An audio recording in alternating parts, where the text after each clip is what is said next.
कभी लंबा नहीं हुआ। आजिज़ी पैदा करो, जो मैंने तुम्हें कहा सूरह इखलास पढ़ने को, ये पढ़ो, आयत करीमा पढ़ो, अल्लाह ताला तुम पे आसानी करेगा। पढ़ने से पहले और आखिर में दुरूद याद रखना और ज़रूर पढ़ना। रुखसाना अस्सलाम वालेकुम बेटा। वालेकुम सलाम भाईजान, क्या हाल है? जी अल्लाह का शुक्र मेरी बहन, अल्लाह का शुक्र। हुक्म फरमाइए। मैंने 2-3 मसले अपने बच्चों के पूछने हैं और एक मियाँ का और अपना। और शाबाश है जी, हुक्म। मैं बहुत अरसे से आपके वसाल मिला रही हूँ, शुक्र है आज लग गई है। एक मेरे बेटे ने बाहर मुल्क जाना है नौकरी के लिए, उसकी शादी हुई है 6-7 साल हो गए, उसकी 20,000 तनख्वाह है, तो वो कहता मुझे बाहर भिजवा दो। एक ये नहीं, एक सेकंड ठहर, आराम से। बाहर कहाँ भिजवा दो? क्या क्या कहाँ जाना चाह रहा है वो? मैं मजदूरी के लिए। नाम क्या बेटे का? सकलैन अली। सकलैन। 2 बेटे हैं उसके और 25 साल उसकी उम्र है। सुमेरा उसकी बीवी है, आपस में बहुत लड़ते हैं, बस मसले बहुत खराब। सकलैन की बीवी का क्या नाम है? सुमेरा। अच्छा, लड़ाई के ऊपर तो मैं कसम नहीं खा सकता कि लड़ेंगे नहीं, दोनों का आपस में कसूर है, लेकिन सकलैन मजदूर आदमी नहीं है बेटा। अच्छा, तो ये बाहर जाके मजदूरी कैसे कर लेगा? मैंने इसीलिए तो आपसे पूछा है ना कि मैं 8-10 लाख रुपए लगा के भेजूं तो उधर काम ना करे फिर क्या हो? ये तुम्हें नहीं पता? तुम माँ हो इसकी, ये मजदूर आदमी है ही नहीं। अच्छा, मेरे सामने तो इतनी मजदूरी कर रहा है, काम करता है। क्या काम करता है? ये मजदूरी, ये दीवारें, मकानों का, मिस्त्रियों का काम इतना करता है।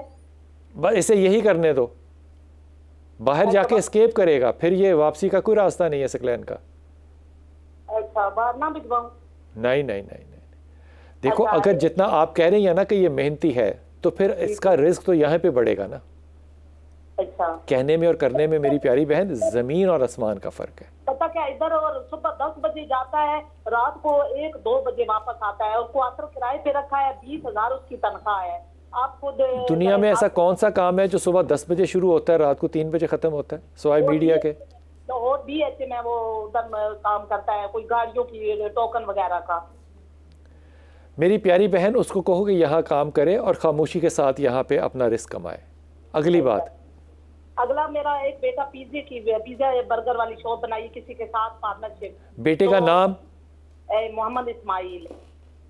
किसके साथ दुकान बनाई थी उसने मिलके? वो फाद नाम का लड़का है, उसके साथ पार्टनरशिप है उसकी। तो अब क्या मसला है इसमें? थोड़ा अच्छा काम नहीं चल रहा ना, कहता है कि बस पता नहीं कम चल रहा है, इतना सही नहीं चल रहा। मैंने आपसे पूछना था कि चलेगा या नहीं, अभी 3 महीने हो गए दुकानदारी। इस्माइल, तुम्हारे ख्याल में इस्माइल भी मेहनती बच्चा है?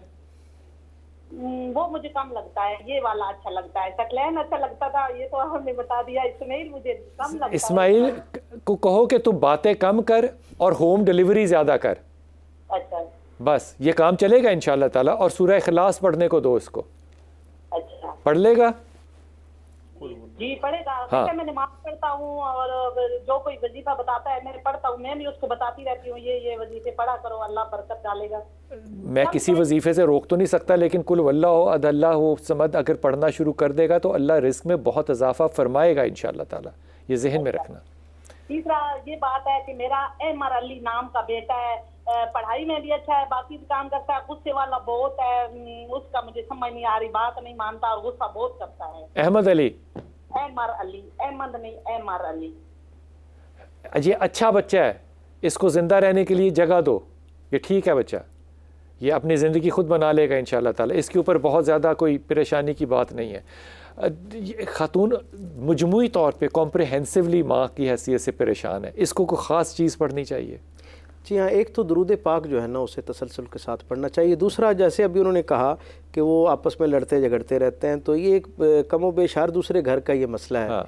मैं जब भी मुझ तक की बात किसी की पहुंचती है, कोई इस मुसीबत परेशानी के साथ मुझ तक आता है, तो मैं फ़ौरन उसे जनाब अली करमुल्लाहुल करीम की मुक़द्दस ज़िंदगी का एक गोशा जो है उसके सामने रखता हूँ। एक शख्स जनाब अली करमुल्लाहुल करीम के पास आया और उसने कहा कि मेरा जो माली मामला है मेरे घर का वो ठीक नहीं है, तो मेरे पास गोया रिस्क की कमी है, उसके लिए उसमें बरकत की दुआ कर दें। आपने दुआ भी फरमाई और कहा कि तुम कसरत से दुरूद पाक पढ़ा करो। चला गया, कुछ दिनों के बाद वापस आया, उसने कहा रिस्क में बरकत नहीं हुई, मामला वहीं पे है, दोबारा दुआ करें। आपने फिर दुरूद के लिए कहा, तीसरी दफ़ा भी कहा, जब चौथी दफ़ा कहा ना आपने कहा कुछ ज़रा सा भी फ़र्क नहीं पड़ा, उसने कहा नहीं मामला बिल्कुल वहीं पर है।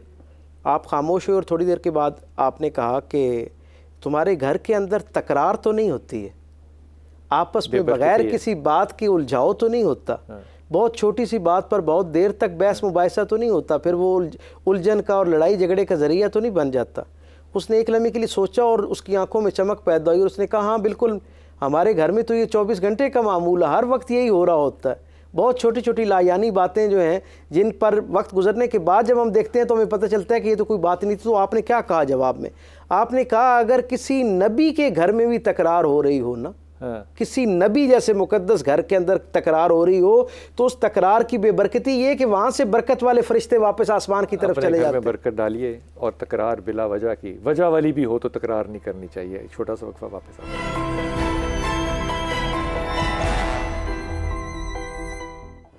बिस्मिल्लाहिर्रहमानिर्रहीम। डॉक्टर साहब, रसूल पाक सल्लल्लाहु अलैहि वसल्लम की जब ज़िंदगी हम मुताला करें जब, तो आपके ख्याल में मुताले को किस नज़र से मुताला करना चाहिए कि मुझे इससे अक्स क्या करना है? बहुत सादा और बुनियादी बात। रसूलुल्लाह सल्लल्लाहु अलैहि वसल्लम की ज़िंदगी की तरफ जब आपकी रग़बत हो, जब ये तौफ़ीक मिले, तो सबसे पहले ये बात जहन में रखनी चाहिए कि ये वो हयात कामिल है जो अल्लाह का बंदे से मकसूद है।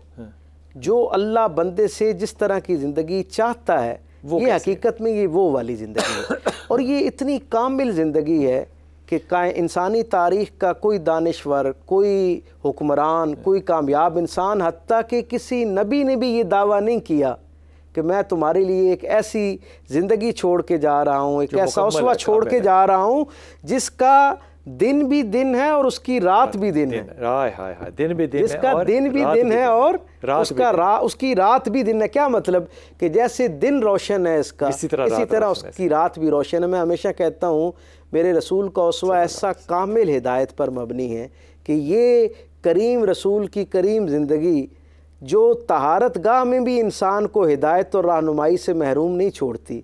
ये कैसे हो सकता है कि ज़िंदगी के बड़े फ़ैसलों और बड़े मामलात में मेरे लिए उसके अंदर हिदायत और रहनुमाई मौजूद ना हो? हमारी तलब उस दर्जे की नहीं है। हम जब रसूलुल्लाह सल्लल्लाहु अलैहि वसल्लम के बारे में जानना शुरू करते हैं तो हम उन्हें बतौर नबी उनकी ज़िंदगी पढ़ना शुरू करते हैं, बतौर एक पैगंबर और अल्लाह के बरगुज़ीदा महबूब रसूल के तौर पर उनकी ज़िंदगी को जानना शुरू करते हैं। ये भी अच्छा जज्बा है और खैर पर मबनी जज्बा है, लेकिन जो उसके अंदर आला दर्जे की इंसानी अक़दार मौजूद हैं, इंसानी रवैये मौजूद है, इंसानी मिजाज की जो मेराज हुजूर की ज़िंदगी के अंदर हमें नज़र आती है, हमें उसको अपनी ज़िंदगी के साथ रिलेट करते हुए जब हम उसको पढ़ना शुरू करते हैं, करना बड़ा आसान है, बहुत आसान है। बस इसमें एक गुफ्तगू है, अगर आपकी तलब सच्ची है और तलब हो, जी हाँ बेशक, ये तो पहली शर्त और तलब सच्ची हो। अपने गिरबान में खुद झांकिएगा कि वाकई ये तलब है या। बहरहाल तंजीला से बात करते हैं। अस्सलाम वालेकुम तंजीला। वालेकुम अस्सलाम। जी मेरी बेटी। जी सर, मैंने आपसे दो बातें पूछनी है। एक तो ये सर कि मेरी छोटी सिस्टर है, वो ना कुछ दिन से डर जाती है, रोने ख्वाब देखती है और उठ के रोना शुरू कर देती है। छोटी से तो क्या मतलब है? नाम क्या उसका बेटा? निम्रा। निम्रा जी। कितनी उम्र है छोटी बहन की? जी कितनी उम्र है बेटे? सर 16 साल।